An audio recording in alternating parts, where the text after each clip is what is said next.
ये समझे कि मुक्ति बोध मानते हैं कि जो बुद्धिजीवी हैं वो 3-4 प्रकार के होते हैं।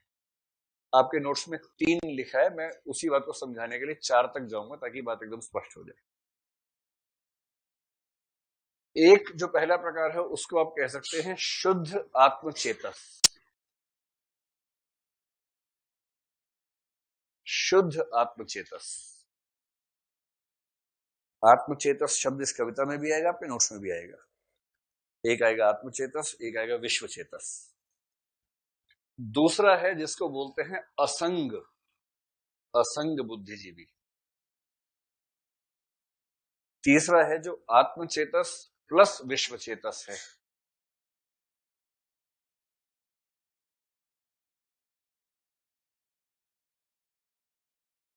चौथा जो है नहीं किंतु जिसकी कल्पना है, इस कविता की जो गलती है वो गलती इस कल्पना में निहित है, उसको बोलते हैं शुद्ध विश्वचेतस।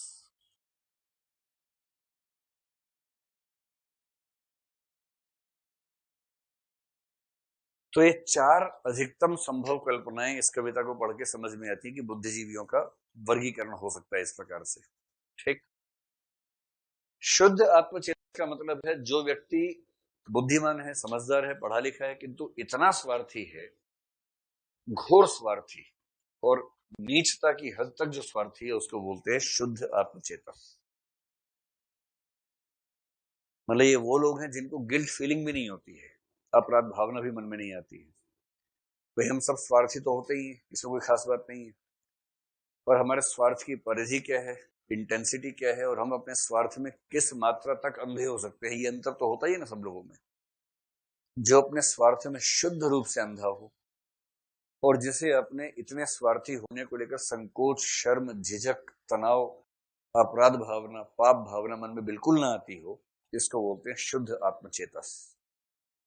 क्या आपको लगता है कि ऐसे कुछ पढ़े लिखे समझदार लोग हमारे समाज में हो सकते हैं जो इतने स्वार्थी हैं, जिन्हें फर्क ही नहीं पड़ता बाकी किसी से? तो जो हो सकते हैं उनके बारे में सोच के चलिए कि वह शुद्ध आत्मचेतस है। ठीक।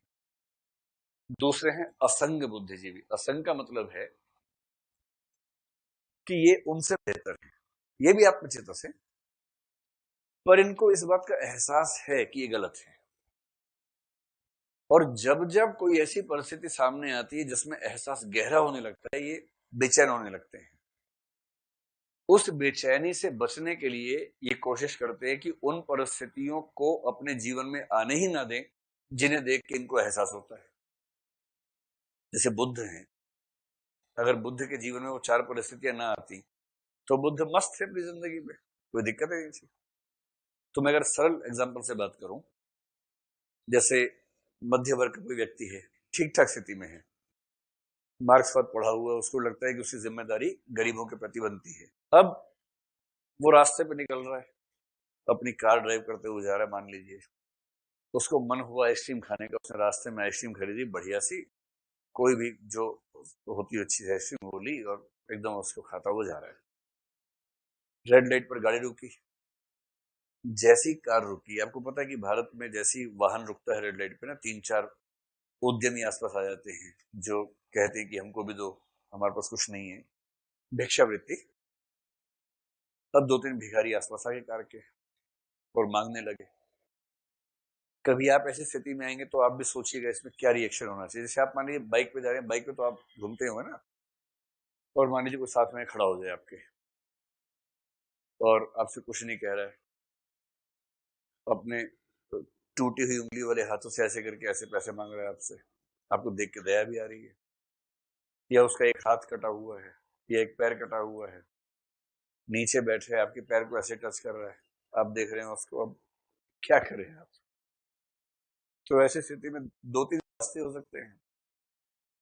जो सबसे दुष्ट आदमी होता है पहली प्रकृति का, उसे शर्म आती नहीं। अगर आपने उसकी कार पे मतलब आप नहीं बोलेंगे, उस किसी ने अगर उसकी कार पे नॉक कर दिया गलती से, अगर किसी ने उसकी कार पे नॉक कर दिया तो वो ना तो प्यार से देखता है, ना ज्यादा बात करता है, शीशा नीचे उतार के 3-4 गालियां, धारा प्रवाह, उस से बोलता है कि उतरू क्या, उतरू क्या।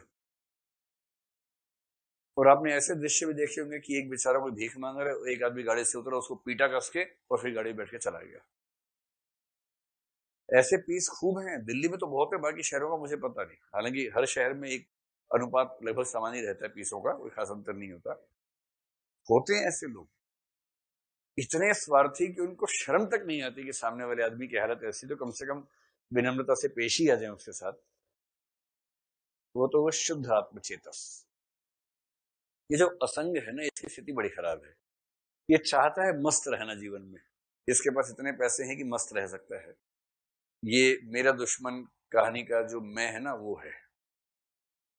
पत्नी है, गोल मटोल बच्चे हैं 3-4, और पूरा सब ठीक है, कार है, अपना घर है, लोग रश करते हैं, वो सब इसके पास जीवन में है। और ये चाहता है कि ऐसे ही मस्त रहे, तनाव ज्यादा ना ले। जैसे रुका, ये इसकी बीवी सारे बच्चे आइसक्रीम खा रहे हैं, और बाहर भिखारी ने एकदम भूखी आंखों से देखते हुए उससे कहा कि मुझे भी कुछ दे दो भाई। इसका सारा मजा किरकिरा हो जाता है देखते ही। तो आप देखेंगे कि अधिकांश मध्यवर्गीय लोग ऐसे मामले में क्या करते हैं कि अगर भिखारी इस तरफ है, उधर देखने लगते हैं। अधिकांश का तेवर ये है। या मोबाइल फोन जिसपे फोन नहीं आ रहा है उससे बात करने लगते हैं। हाँ हाँ, ऐसे करने लगते हैं ताकि उसको लगे कि बात कर रहा है, वो चला जाए। क्योंकि उसको देखते हैं तो खराब लगता है, सोचते हैं तो और खराब लगता है कि इसके भिखारी होने में कहीं ना कहीं मेरा अमीर होना भी जिम्मेदार है। लिंक तो बनेगा ही, बहुत दूर जाके बने बेशक, लिंक तो बनेगा इन दोनों बातों में, वो देखा नहीं जाता। तो ये चाहते कि मैं अपने बच्चों को देखूं, बीवी को देखूं, या महिला है तो पति को देखूं, बच्चों को देखूं, ये दृश्य मुझे दिखे नहीं। अच्छा, भिखारी इतना एक्सपर्ट है कि वो दो हैं, एक उधर है, एक उधर भी खड़ा हुआ है। इधर बार नॉक किया, आपने उधर देखा, आपको लगा क्या करूं, उधर देखूं तो उधर भी खड़ा हुआ है। वो पूरी योजना के साथ आए हैं। और यदि उनको समझ में आ जाए कि इस व्यक्ति को गिल्ट फीलिंग होती है थोड़ी सी भी, उसके बाद तो उसका भूत बना देंगे वो। अब ऐसे में व्यक्ति प्रार्थना करता है कि जल्दी ग्रीन लाइट हो, जल्दी ग्रीन लाइट हो, मैं चलूं, निकलूं यहां से किसी तरह से। और ऐसे दृश्य जब जब देखते हैं उसको गिल्ट फीलिंग होती है, लेकिन वो कोशिश करता है कि ऐसे दृश्य कम से कम दिखें ताकि तनाव ना हो। इसलिए वो कार के अंदर पर्दा लगवा लेता है। जैसे रेड लाइट है, पर्दा लगा दिया, अब दुनिया हसीन है, मैं अपने स्वर्ग में हूं, शची के साथ हूं, बच्चों के साथ हूं, तो अब कोई दिक्कत है नहीं। ये असंग लोग हैं। अगर आप इनको बार बार पूरे देंगे तो इनके अंदर से सुपर ईगो जाग जाएगा। सुपर ईगो मरा नहीं है, पर इनको पता है कि सुपर ईगो जागेगा तो उसकी कीमत है ठीक ठाक, उतनी कीमत चुकाने को तैयार नहीं है। तो उस कीमत को ना चुकाना पड़े इसलिए उसको उभरने से रोकते हैं। ये मध्य वर्ग के लगभग 90% लोगों की कहानी है। हम में से अधिकांश लोग इसी स्थिति में आते हैं। अभी नहीं भी आते हैं तो आ जाएंगे समय के साथ। क्योंकि कुछ दिन तो क्या होता है कि आपको लगता है अरे यार ये बेचारा, इसको खाना नहीं मिला, रुको रुको रुको, गाड़ी से उतरे, अब वो खाना खिलाते, बैठो गाड़ी में बैठो, चलो ढाबे पे गए, चलो खाना खाते, खाना खिलाया उसको भर पेट। आधे घंटे में फिर निकले, फिर वो भीख मांग रहा है। फिर आपने कहा अभी तो खाना खिलाया था, बोले सर हमारा रोजगार है, आप क्या बात करते हैं। और जैसे ही पता लगा कि एक सर हैं, एक मैडम है जो खाना खिला के लाई है, एक आदमी को खाना खिलाते हैं, आप अगली बार जैसे ही कार का नंबर पूरे इलाके में फैल गया है, जैसी ही आपकी कार निकली है, फोन भिड़ा गए सब भिखारियों के आपस में कि वो कार निकली अभी अभी, जिस रेड लाइट पे रुके फोन करना जल्दी से। आप जिस रेड लाइट पे रुके, पता लगा 700-800 भिखारी आसपास आ गए कि सर खाना खिला दी ढाबे में, वहां बोल दीजिए उनको हमें खाना खिला देंगे। अब दो ही विकल्प हैं, या तो आप उनको खिला दें, और यदि आप उनको खिलाए तो अगली बार वो आपको खिलाएंगे, क्योंकि अगली बार 701 खड़े होंगे सड़क पे कि आपके सारे पैसे उसी में खत्म हो गए। अब आप भी उसके बाद से ऐसे ऐसे कर रहे हैं, सबके सामने खड़े हो, हमें नहीं खिलाओ, क्या करेंगे। असल में करुणा अच्छी चीज है, बहुत अच्छी चीज है, और करुणावान होने से अपना स्वास्थ्य भी अच्छा रहता है, इमोशनल ठीक से एक्सप्रेस होते हैं, उसका भी फायदा है। पर करुणा की अकेली दिक्कत यह है कि समस्याएं जिस अनुपात में है, एक अकेला आदमी उनको ठीक कर नहीं सकता। और यदि ठीक करने पर लगे तो अंत में आप खुद उस समस्या का हिस्सा बन जाएंगे जिसको आप ठीक करना चाह रहे थे। जिसने इतनी कैलकुलेशन कर ली वो करुणा करना बंद कर देगा। जो कैलकुलेशन नहीं कर पाएगा वो बीच बीच में थोड़ी सी करुणाएं दिखाएगा, पर उन करुणाओं से कभी कभी किसी इंडिविजुअल को थोड़ी सी राहत भले मिल जाए, समस्या का समाधान होने वाला है नहीं। तो जिसको पता है कि समस्या का समाधान कैसे होता है, वो समझ जाता है कि मेरे प्रयास से कुछ होने वाला नहीं है। जिसको इतनी समझ है ही नहीं, इतनी रीजनिंग पावर है ही नहीं कि वो समझ सके, वो छिटपुट बूंदाबांदी करता रहता है, कभी इस पे कर दी, कभी उस पे बूंदाबांदी हो गई, लेकिन उससे समस्या के समाधान का कोई मतलब दशमलव में भी समाधान नहीं होता उस समस्या का। इसीलिए कुछ लोग कहते हैं कि डेमोक्रेसी का सबसे बड़ा पैराडॉक्स ये है, पैराडॉक्स यानी अंतर्विरोध, विरोधाभास। एंथनी डाउन्स शायद एक आदमी था, उसने इस पे एक लेख लिखा, द पैराडॉक्सिस ऑफ डेमोक्रेसी। उसने कहा सबसे बड़ा डेमोक्रेसी का पैराडॉक्स ये है कि जिसको पता है कि मेरे वोट की वैल्यू क्या है, उसकी वोट देने की इच्छा नहीं रहती, और जिसकी वोट देने की बहुत इच्छा है उसको ये पता ही नहीं कि उसके वोट की वैल्यू क्या है। जैसे दिल्ली की बात करें, हम जिस लोकसभा क्षेत्र में हैं, मेरा अनुमान है कि इस लोकसभा क्षेत्र की आबादी 28-30 लाख के आसपास होनी चाहिए, वोटर्स 20 से 22 लाख होने चाहिए। तो मेरे अकेले के वोट की कीमत 1/22 लाख बनेगी, और मुझे अच्छे से पता है कि जो भी जीतेगा कम से कम 2-3 लाख के मार्जिन से जीतता ही है हर बार। अब 2 लाख के मार्जिन से कोई जीतेगा, मेरे एक वोट के पढ़ने या ना पढ़ने से क्या होने वाला है?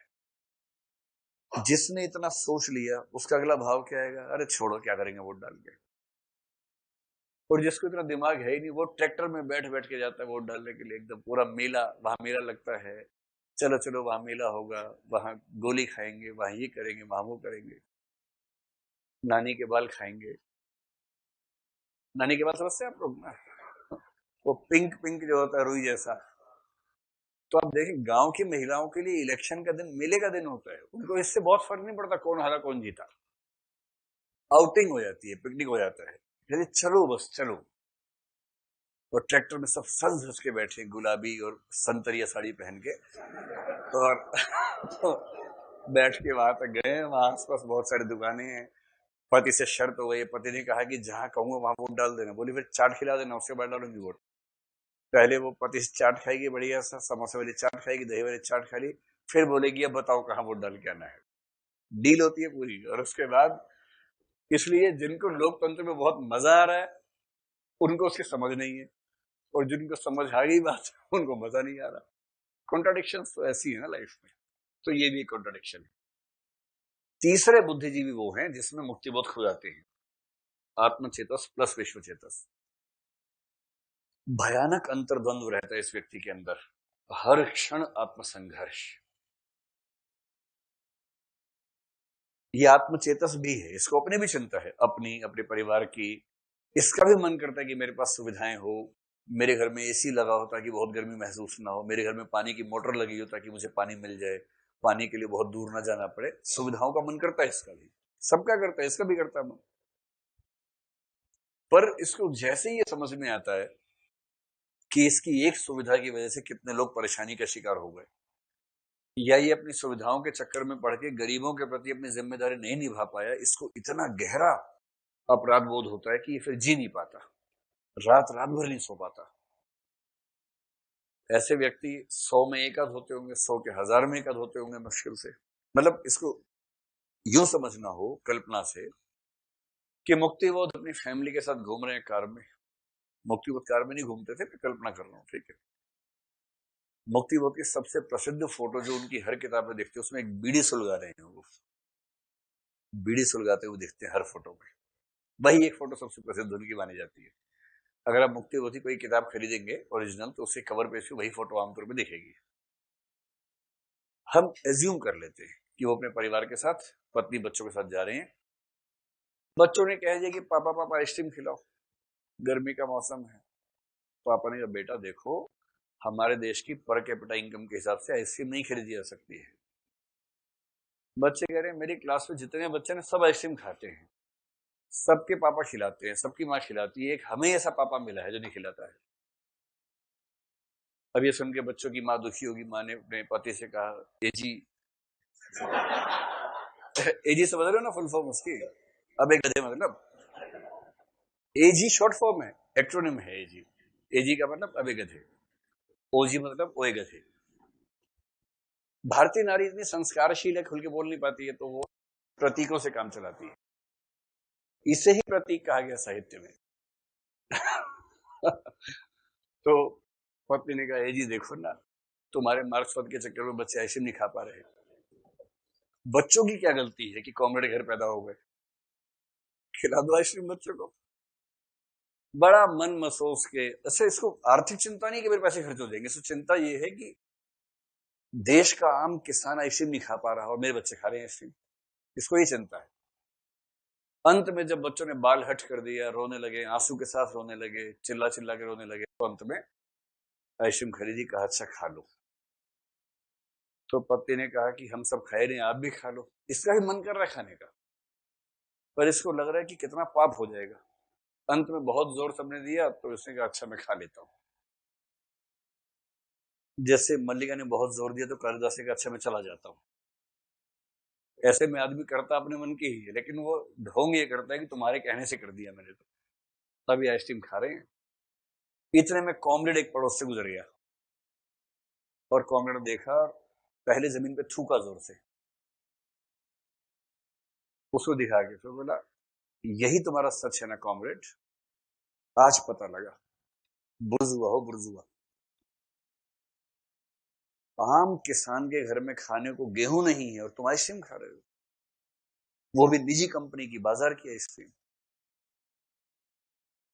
इसके बाद जो इसके साथ होगा ना, गिल्ट फीलिंग में, अब पत्नी बच्चे प्रार्थना करें कि बस घर तक सुरक्षित पहुंचा दे किसी तरह से, क्योंकि इतने तनाव में कहां गाड़ी मार देगा भरोसा नहीं। पर अगर ट्रक सामने रहे उसमें जाए घुसेड़ दी गाड़ी कि अब मैं इस तनाव को कैसे झेलूंगा। किसी तरह घर पहुंचे हैं, सब ऊपर गए हैं, पति कार में बैठा है, तनाव में है, और फिर ऊपर गया, उसके बाद लगातार बंद कमरे में पड़ा हुआ है, बात नहीं करता किसी से, रात भर अंतर्द्वंद में है, डर है कि खुदकुशी ना कर ले, ऐसा भाव मन में आता है। बीपी का मरीज है, बीपी 160 तक चला गया बढ़ते बढ़ते। पत्नी घबरा गई है, डॉक्टर के पास ले गए, डॉक्टर कह रहा है तनाव मत लिया कीजिए, कह रहे मैं भी यही चाहता हूं, पर वो कॉमरेड साथ से निकल जाता है, क्या करूं, थूकता हुआ निकलता है। और इसको केवल ये चिंता नहीं कि बाकी लोग क्या सोचेंगे, इसको खुद भी खराब फील होता है। मतलब सिर्फ लोक चिंता का मामला नहीं है, ये आत्मचिंता का मामला है, खुद खराब लगता है। घुलते घुलते, और फिर जिस दिन अखबार में पढ़ लिया कि सीवर की सफाई करते हुए 2 सफाई कर्मियों की मौत, दम घुटने से मौत, अब इसको लग रहा है कि ये शहर इतना हैवान क्यों है, शहर में इस बात को लेकर तनाव क्यों नहीं है, और ये तनाव में घुले जाएगा। और करते करते रात दिन तनाव में है कि काश क्रांति हो पाती, ये निकलेगा, गरीबों को समझाएगा, इतने में पुलिस आ जाएगी, पुलिस कहेगी आ भाई क्रांतिकारी जरा जरा इसमें लगाओ, ये दफा 302 लगाओ उसके ऊपर जरा। अब इसको चिंता हो रही है, बच्चे भीख मांगेंगे, ये वहां से भागेगा बच्चों को संभालने के लिए, परिवार संभालेगा तो तनाव ये है कि मैं वैसा नहीं हो पा रहा जैसा होना चाहिए था, वहां जाएगा तो तनाव ये कि मैं परिवार नहीं संभाल पा रहा, वो भी जिम्मेदारी मेरी है। और इस द्वंद्व में घुटते घुटते अंत में मर जाएगा, ब्रेन हेमरेज से मरेगा। ये मुक्ति बोध की कहानी है, और ऐसे बुद्धिजीवी को इस कविता में कहा गया है आत्मचेतस और विश्वचेतस। आत्मचेतस है किंतु उसको दुख है कि वो आत्मचेतस है, विश्वचेतस है और ये चाहता है कि केवल विश्वचेतस हो जाए, अपने बारे में सोचना बंद कर दे। अंतिम कल्पना है शुद्ध विश्वचेतस, यानी 100% केवल और केवल समाज के बारे में सोचना, अपने बारे में मन में भाव आता ही नहीं, अपना स्वार्थ है ही नहीं। अगर कोई ऐसा व्यक्ति हो सकता है, ये कविता दरअसल यही स्थापित करना चाह रही है कि ऐसा व्यक्ति कोई नहीं हो सकता है, लेकिन यदि कोई ऐसा व्यक्ति हो सकता है तो उसको हम बोलेंगे शुद्ध विश्वचेतस है, जिसके मन में अपना कोई स्वार्थ बचा ही नहीं। आपकी राय क्या है, ऐसा कोई व्यक्ति हो सकता है, नहीं हो सकता है? शुद्ध विश्वचेतस का मतलब जिसके मन में किसी प्रकार का स्वार्थ न हो, और स्वार्थ केवल धन में नहीं होता है, स्वार्थ सामाजिक